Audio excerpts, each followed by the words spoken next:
या पावसाने मराठवाड्याचं काय नुकसान झालंय ते आपण पाहणारच आहोत। मात्र दुष्काळानंतर हाच मराठवाडा आज जणू कोकणच भासतोय।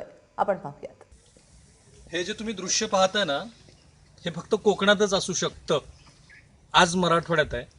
मराठवाड्यातल्या 8ही जिल्ह्यातल्या जवळपास बहुतेक भागामध्ये मुसळधार पाऊस पडतोय, पण हे दृश्य म्हणजे अशी धुक्याची दुलई काहीही दिसत नाही। म्हणजे आता इथून मी 4-5 फुटावरचं पाहू नाही शकत, अशी ती अवस्था आहे।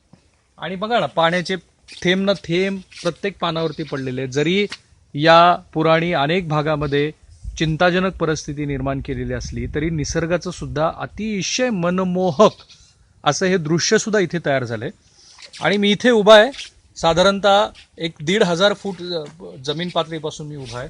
आणि एरवी जिथे असं पूर्ण तुम्हाला एक मोठी डोंगर रांग दिसते, तुम्ही जी डोंगर रांग बालाघाटाच्या डोंगर रांगा पाहू शकता, त्या आज तुम्ही पाहूच नाही शकत। इतकी सुंदर अशी धुक्याची दुलई आहे।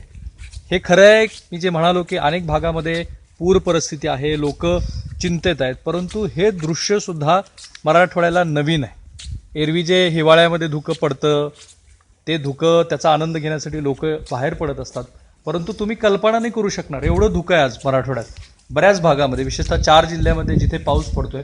आता हे बघा ना, काहीही तुम्ही पाहू नाही शकत, काहीही।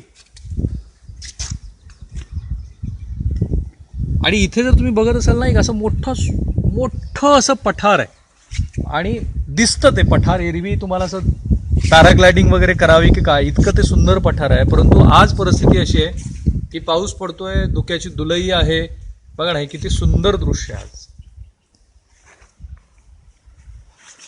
म्हणजे एकीकडे लोकांच्या चिंता वाढत आहेत, तर दुसरीकडे एरवी महाबळेश्वर आणि कोकणामध्ये जसं दृश्य असतं तसं दृश्य मराठवाड्याच्या अनेक भागामध्ये आज पाहायला मिळतं।